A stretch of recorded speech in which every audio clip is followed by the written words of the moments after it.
So, welcome everyone. I'm Alexander Mihalcha, and today we have one of the industry leaders, Lucas Milanes, Managing Director of Metro Brazil. Welcome, Lucas. How are you doing today? Thank you, Alexander. Thank you for the invitation. Everything is fine over here.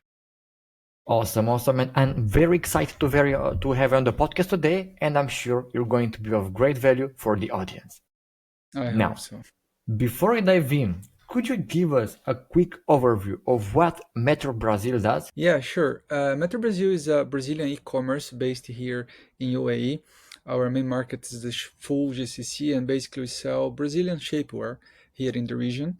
And it's a very unique and sensitive kind of product, and that's what made us successful here in the region. Know how to do this kind of product here regionally. Okay, that's really fascinating. But what inspired you to create Metro Brazil? And when you saw that opportunity, what gap in the system did you realize no one else was solving? Well, actually, the company was not founded by me. It was founded by Alakara Ali. He's a Syrian that we met in Brazil. By that time, his wife was pregnant, and she bought a shapewear for herself. And then she offered to a couple of friends in Saudi Arabia because they were based there for a couple of years.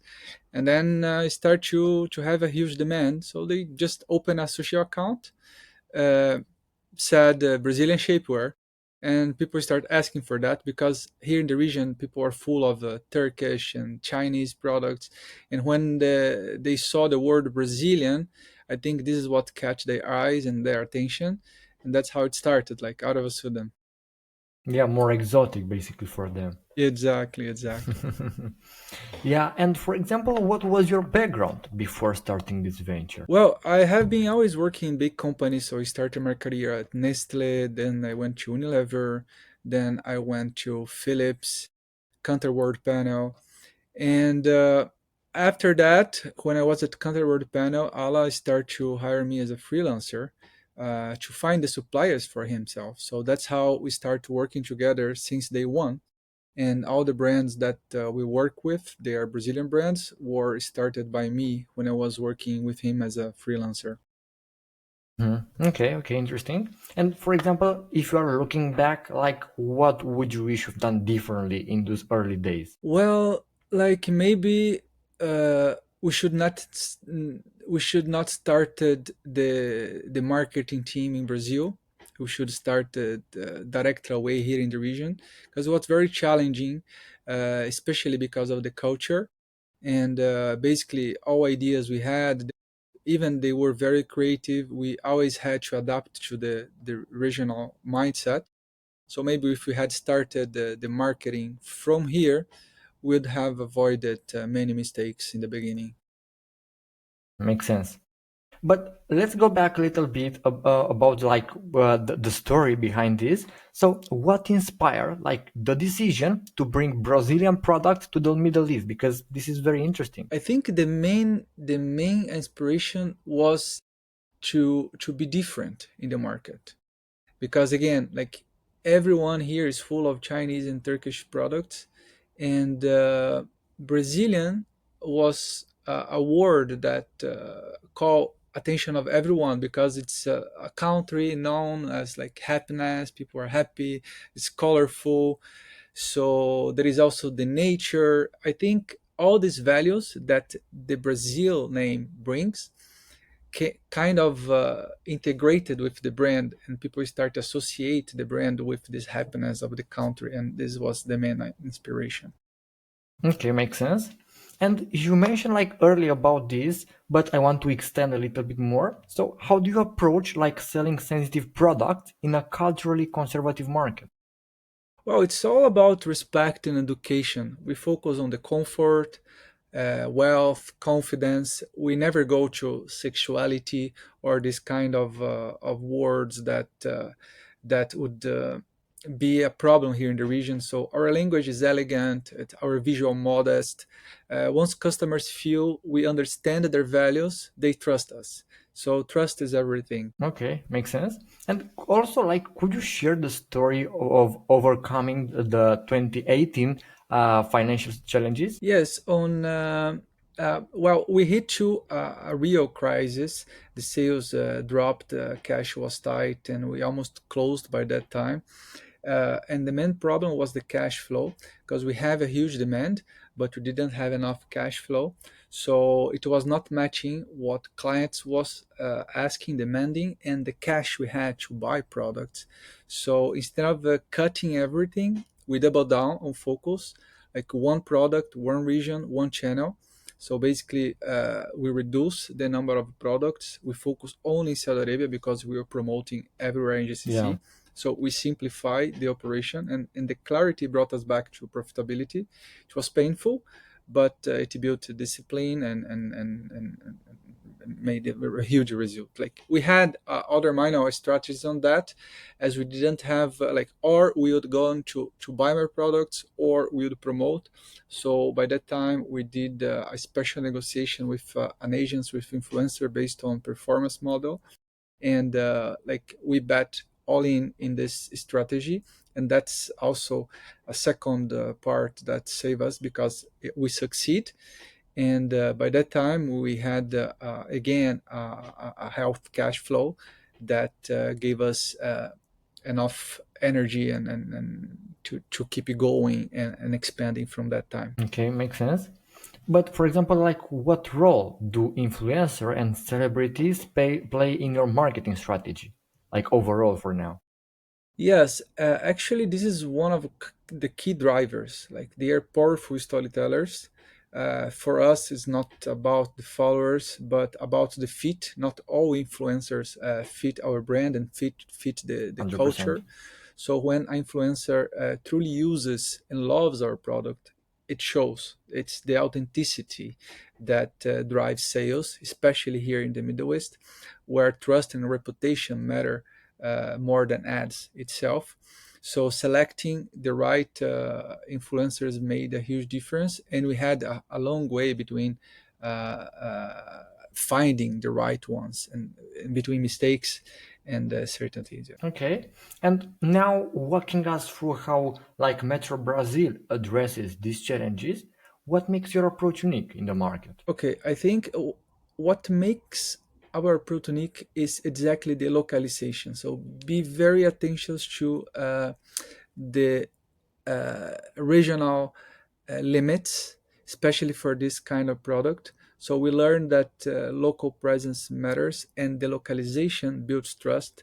And that's why when we moved the marketing team and everything is related to the communication with the customers to localized people, it changed the game a lot, because we were able to fit exactly the mindset of our audience for this very sensitive product. Okay, makes sense.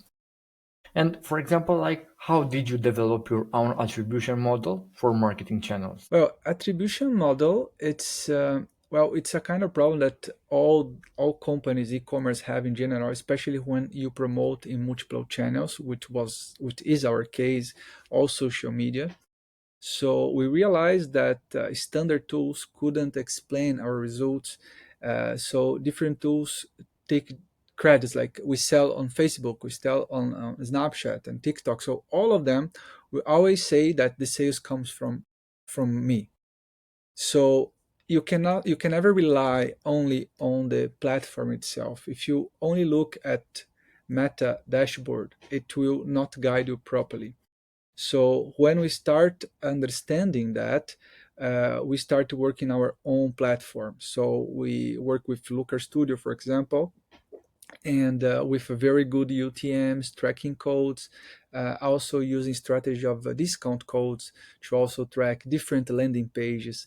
If it's related to an influencer, we send to a landing page for an influencer. If it comes from ad from Snapchat, it comes from to a landing page of Snapchat alone. So categorized the landing of the audience help us to attribute properly where the sales come from, and from there we could allocate our budget properly and increase our profitability. Yeah, I love that. Yeah, makes sense. And basically, overall, what impact did solving the attribution problem like have on profitability? It was huge. Once we saw the real ROI and where to invest, like we cut waste, we doubled investment in where it worked.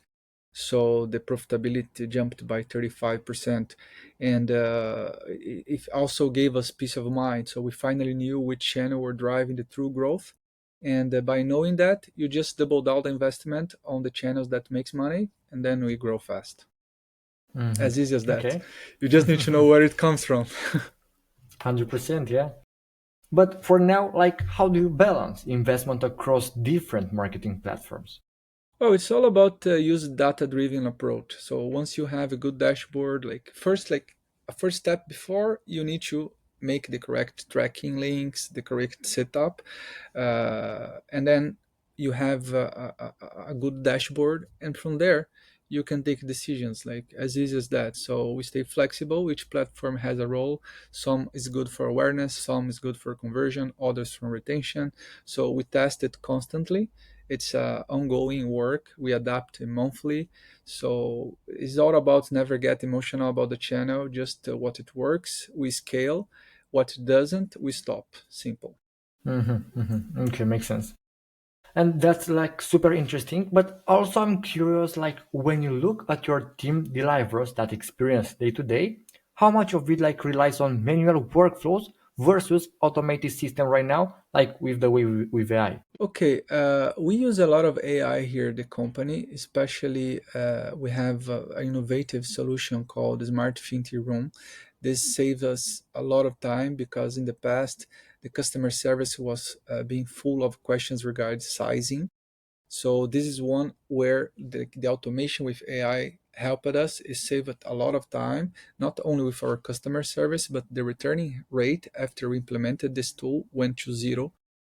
Just the fact that it gives the accurate size of the client. So this is how we use the automation. And but we also value the human here at the company. So especially in Saudi Arabia market, they value talk to a person. So we have AI, we have agent that talk with our clients directly, but it's clear the difference in terms of customer experience, our CSAT, when the person talks to a AI and when the person talks to a human, the rate they give to a human is always higher. So we try to balance so between them.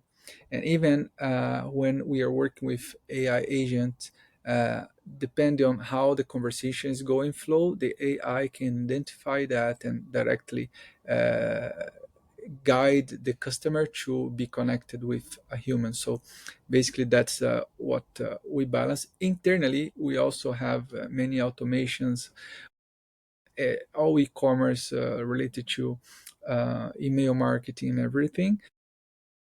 We use like in here the company we have an account on GPT alone. It's customized for our company for the employees to use it. Yeah. So we use it a lot internally as well, not to take decisions, but to brainstorm for creativity, even for data analysis. So we are like kind of we have a very good synchronicity between the AI tools and the human touch behind them.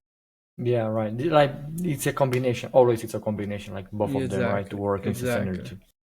Yeah. And like often I find that innovative solutions face the initial skepticism. But when you talk to potential clients, what's the biggest misconception they typically have about what you do? Well, as a B2C type of a business, what is a big client for us? Is clients that they make purchase recurring. So for this type of clients, we have a VIP program. We could not say like a misconception, but we treat them differently because they purchase more often. So this is what we can call as a big client for us in terms of B2C. Yeah, 100%. They have like a subscription on monthly basis or like just from they like purchases on month. They don't have a subscription, but we have a program that we try to well, they have if especially if they download the application of Metro Brazil, they will find how much he needs to spend more to become a VIP client. So this is how we try to drive people to have this pattern. or this new position, let's say. And when they get this new position, they will have many benefits, such as 24-hour specialized customer service, free shipping, doesn't matter the size of your order. So, and they have it listed, like if you become a VIP client, that's what you're going to get. And that's what you need to become a VIP client. That's how we approach Okay, this. makes sense, makes sense. And now looking at the broader industry, what key trends are you seeing emerge? Well, the shapewear industry is growing hugely. We are talking about expected growth of 30% in the next 35% in the next 5 years. We are seeing big brands coming here to Dubai and KSA. And we are in a very comfortable situation now. We have a huge market share right now. We are the market leaders after these years. We reached to 18% of the market share right now, and the market is growing a lot. It's growing a lot, and everybody's looking at the region, especially for this type of product. Okay, makes sense. And for example, if like a founder in your space asked for your advice to scaling to the next level, what would tell them to focus on first? Well, I would say that the localization is key here in the region. If like you have to think globally, but you have to act locally. So if you want to scale, you need to understand the market. Then once you understand the market, you make your own test depending on your business, depending on your products. Then you have to have a mixed approach between data-driven approach and the localization. So you cannot be only emotional, only localized. You have to look at the numbers. So when you see what works, then you double down them. Then you escalate. Yeah, makes sense. And for example, from your experience, like what lessons did you learn about localization versus the remote teams? Well, we learned that local presence matters. That's all. That's true. Like the remote team give us flexibility and speed, but the secret is the balance. Local heart, global brain, as I said previously. Remote teams has many benefits. Like cost usually is one of the benefits that most companies is looking at when they look for a remote team. But having people in office has also its benefit. So they might be more expensive, especially in Dubai, for example. But the productivity when the team is together is different. Even our remote team, 100%. when we bring them to the office and we do it time to time, uh, things that remotely you take like 1 week to finish between Hmm. meetings, like maybe in one day together we can finish, that's Yeah, the difference yeah. exactly. So there is a huge difference. Both of them has its benefit, but I think the balance is the secret here. Yeah, and I have a curiosity by then as a business leader, how do you maintain team motivation in a fast growing environment? Well, I try to contact with them every day in the morning. Like this is my personal approach as a leader. Like I contact people every day in the morning from my team, and even people that's not from my team. For the lowest level, I try to select at least one person to call a day, so they have this connection with a hierarchy in the company. A second, we have a career growth plan here. So you started as a junior, and if you work hard and if you give your best, if you're curious, if you're open to take responsibility on new projects, so you have space to grow here. And I think this is a unique opportunity for people in general when they are working in a fast growing company. In general, it's our approach, but I believe in general, if you work in a fast growing company and you are this type of person that is proactive and looking for responsibility, it's always trying to help understand what's going on. How can I help here and there? It's full of opportunities internally. So Yeah. bring in ideas. So this is how we grow, and this is how we motivate our team here because we have a plan for the future. Yeah, I like your culture and perspective on that. I really love that. And it sounds like you're ahead of the curve in many ways, which make me curious about your growth plans. So, how are you looking to grow for the next year? Well, next year we open physical stores, two physical stores. We are also expanding our presence here in UAE. As I said in the beginning, most of our market share is in KSA. From next year, we invest a lot here in UAE as well, and the all GCC markets in general. But if I would say what's your biggest move, is the physical stores that we're open next year. Okay, makes sense. And basically, when you look like at how companies in your space approach growth, what separates the ones that actually break through from those that like plateau? Well, I think many companies, from what I can see, as I am not from the region, what I start to notice about the GCC market is that many business owners, they act emotionally, so not all the decisions are made based on numbers. Sometimes there is a clear opportunity there, but if he don't personally connect with this idea, he just don't move even if the numbers says go. And Yeah, this is something I really noticed from here comparing to other markets I have worked in. 100%. And personally, like I see that the winners systemize what works before chasing what's new, and that's like where skill compounds. Exactly, that makes total sense. And as you wrap up, like for listeners who want to learn more or potentially work with Metro Brazil, what's the best way to get in touch?